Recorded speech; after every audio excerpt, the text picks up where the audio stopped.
Apakah kalian tahu bahwa setiap butir padi yang kita nikmati sehari-hari adalah penjelmaan dari seorang dewi yang cantik jelita? Inilah kisah Dewi Sri, Dewi Padi yang membawa kesuburan dan kemakmuran bagi bumi. Semua bermula di Kahyangan, saat Batara Guru mencoba memegang Retna Dumilah, mustika sakti milik Batara Narada. Mirip dengan drama epik terbaru yang penuh dengan intrik dan keajaiban. Kisah ini menyoroti bagaimana seorang dewi yang lahir dari mustika sakti menjadi simbol kesuburan dan kehidupan. Tapi, bagaimana bisa padi menjadi jelmaan dari Dewi Sri? Apa yang terjadi setelah pertemuan ajaib ini? Mari kita selami lebih dalam kisah menakjubkan ini dan temukan rahasia di balik Dewi Padi yang mempesona. Klik tombol subscribe dan nyalakan lonceng notifikasi agar kalian tidak ketinggalan cerita legenda dari channel kami. Yuk, kita mulai perjalanan magis ini bersama-sama. Pada awal cerita, dalam sebuah pertemuan dewa-dewi di Kahyangan, Batara Guru mencoba memegang Retna Dumilah, mustika sakti milik Batara Narada. Mustika ini memiliki kekuatan luar biasa yang membuat pemiliknya tidak perlu makan dan tidur, tidak basah oleh air, dan tidak terbakar oleh api. Namun, tangan Batara Guru tidak cukup kuat menahan Retna Dumilah, sehingga mustika itu terlepas dan jatuh ke bumi lapis ketujuh. Di bumi, seekor naga bernama Sang Hyang Antaboga menangkap dan menelan mustika tersebut. Mengetahui bahwa para dewa sedang mencari mustika yang ia telan, Antaboga memutuskan untuk menguji mereka.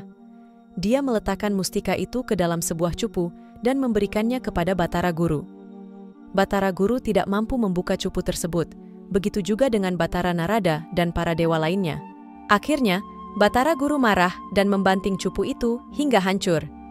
Dari cupu yang hancur tersebut, keluarlah Retna Dumilah yang telah berubah menjadi seorang bayi perempuan. Bayi itu kemudian dinamakan Niken Tiksnawati. Ketika Tiksnawati berumur 14 tahun, ia tumbuh menjadi seorang bidadari yang sangat cantik. Kecantikannya menarik perhatian Batara Guru yang jatuh cinta padanya dan ingin mempersuntingnya. Tiksnawati, yang bijaksana, memberikan 3 syarat yang harus dipenuhi Batara Guru untuk menikahinya. Syarat-syaratnya adalah pakaian yang selamanya tidak akan usang, makanan yang sekali dimakan akan selalu mengenyangkan, dan gamelan bernama Ketopyak atau Ketok Ketopyok Kepyak Ketopyak, sebuah teka-teki yang berasal dari suara lesung. Batara Guru menyanggupi syarat-syarat tersebut dan memerintahkan anak Batara Kala yang bernama Kala Gumarang untuk mencari dan melengkapi persyaratan tersebut. Dalam pencariannya, Kala Gumarang melihat Dewi Sri, istri dari Dewa Wisnu, sedang mandi di Taman Banjaransari. Terpikat oleh kecantikannya, Kala Gumarang mengejar Dewi Sri hingga turun ke bumi dan masuk ke tengah hutan. Dewa Wisnu, yang mengetahui hal ini, melepaskan anak panah ke arah Kala Gumarang, yang kemudian berubah menjadi akar rotan yang menjerat kakinya dan membuatnya terjatuh. Dewi Sri yang terkejut melihat Kala Gumarang jatuh, berkata bahwa ia mirip dengan babi.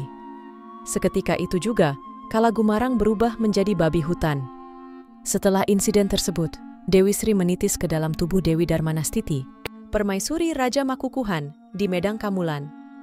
Dewa Wisnu sendiri menitis ke dalam tubuh Raja Makukuhan. Sementara itu, mendengar bahwa Kala Gumarang telah berubah menjadi babi dan tidak dapat kembali ke Kahyangan, Batara Guru kehilangan kesabaran. Ia memaksa Tiksnawati untuk melayaninya. Namun, Tiksnawati memberontak dan dalam upayanya mempertahankan diri, ia meninggal dunia. Kematian Tiksnawati membuat Batara Guru sangat tertekan.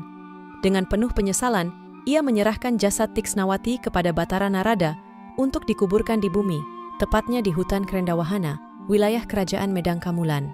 Setelah dikubur, dari jasad Tiksnawati tumbuh berbagai macam tanaman yang sangat berguna bagi umat manusia. Dari kuburan Tiksnawati, tumbuhlah padi yang menjadi sumber pangan utama bagi manusia, serta berbagai tanaman obat, buah-buahan, dan sayuran. Kehadiran tumbuhan-tumbuhan ini membawa kemakmuran dan kesejahteraan bagi penduduk bumi. Kisah Niken Tiksnawati mengajarkan nilai-nilai pengorbanan dan kebaikan hati yang terus dikenang sepanjang masa.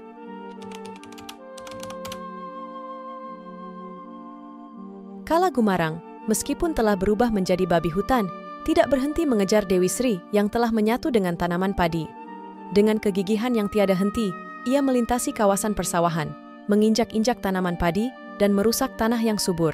Dewa Wisnu, yang terus memburu Kala Gumarang, akhirnya melepaskan anak panahnya. Panah tersebut menembus tubuh Kala Gumarang, membuatnya tewas seketika. Dari darah yang keluar dari tubuhnya, muncullah berbagai hama yang mengancam tanaman padi seperti wereng, lodhoh, tubumi, dan walang sangit. Kala Gumarang sendiri berubah menjadi hama padi yang dikenal dengan nama mentek. Ia juga merasuk ke dalam tubuh tikus, babi, kera, kerbau hutan, banteng, serta kijang untuk membantu merusak tanaman padi. Namun, Raja Makukuhan yang merupakan titisan Dewa Wisnu berhasil mengalahkan semua hama tersebut. Raja Makukuhan memiliki 2 orang anak. Dari permaisuri Dewi Darmanastiti, lahirlah seorang putri yang diberi nama Sri, berbeda dengan Dewi Sri yang merupakan istri Dewa Wisnu. Sementara dari istri keduanya, Dewi Subur, lahir seorang putra yang diberi nama Sadana. Kedua anak ini saling jatuh cinta dan menolak untuk menikah kecuali dengan satu sama lain. Karena cinta mereka yang tidak biasa, Raja Makukuhan memutuskan untuk mengusir mereka dari istana. Sadana pergi terlebih dahulu, diikuti oleh Sri yang mencari keberadaan adiknya. Setelah kepergian Sri dan Sadana, datanglah utusan dari Prabu Pulaswa, Raja Raksasa, yang ingin melamar Sri. Ketika mengetahui bahwa Sri sudah tidak berada di istana, Raja Makukuhan mengizinkan Prabu Pulaswa untuk mencarinya sendiri. Para raksasa, dipimpin oleh Kalandaru yang memiliki penciuman sakti, menemukan jejak Sri di hutan dan mulai mengejarnya. Mengetahui dirinya sedang diburu oleh para raksasa, Sri melarikan diri dan berlindung di desa Medangwangi, di rumah Bawada dan istrinya, Patani. Sri meminta Patani untuk menyediakan ruang tengah sebagai kamar tidurnya dan mengajarkan mereka cara menata ruang tersebut agar memperoleh makanan dan pakaian yang melimpah. Ruang tengah ini kemudian dinamakan Pasrean. Berlindung di desa Medangwangi, di rumah Bawadha dan istrinya, Patani. Sri menetap di Medangwangi, memberikan banyak ajaran kepada penduduk desa, hingga para raksasa akhirnya menemukan desa tersebut. Ketika para raksasa tiba di desa Medangwangi, Sri harus menggunakan kecerdasannya untuk melarikan diri. Ia menyamar sebagai penduduk desa, membantu mereka dalam pekerjaan sehari-hari sambil mencari cara untuk menghindari para raksasa. Patani dan Bawadha berusaha melindungi Sri dengan segala cara yang mereka bisa, berkat ajaran dan kebaikan yang telah Sri berikan kepada mereka. Selama masa persembunyian ini, Sri tidak hanya mengajarkan tata cara bertani dan menata rumah, tetapi juga menanamkan nilai-nilai kebajikan dan kerja keras. Desa Medangwangi menjadi tempat yang makmur dan damai, karena setiap penduduknya bekerja keras dan saling membantu. Namun, ancaman para raksasa masih mengintai, membuat penduduk desa harus selalu waspada.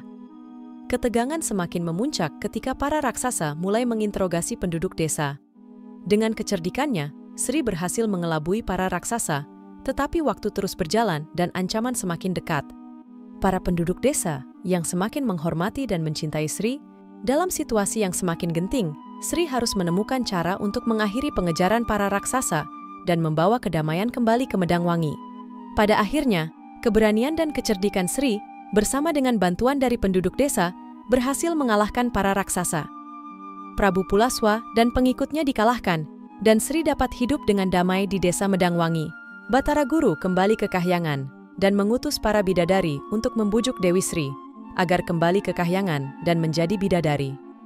Para bidadari membawa kabar bahwa Sadana, saudaranya, telah diruat dan menjadi dewa. Mendengar ini, Dewi Sri pun meminta untuk diruat juga. Wujudnya sebagai ular sawah kemudian berubah menjadi Dewi Sri, sebagai bidadari, meninggalkan wujud manusianya. Di hari yang sama, Sadana juga diruat. Dia diberitahu bahwa Dewi Sri telah pergi ke Kahyangan dan menjadi bidadari. Dengan perasaan campur aduk, Sadana akhirnya dibujuk oleh seorang pertapa untuk menikahi putrinya, Subada. Subada kemudian hamil, dan Sadana memutuskan untuk menunggu kelahiran anaknya sebelum pergi ke Kahyangan. Meski telah menjadi bidadari, Dewi Sri masih merasa khawatir dan ingin menjaga Raketan, anak angkatnya, karena takut menjadi sasaran pasukan dewa lagi. Para bidadari menjelaskan bahwa Raketan diserang karena Dewi Tiksnawati menitis ke dalam Raketan tanpa izin Batara Guru. Dewi Sri menyatakan bahwa sebagai penguasa, Batara Guru tidak boleh menyalahgunakan kekuasaannya untuk mengekang Dewi Tiksnawati atau menindas manusia.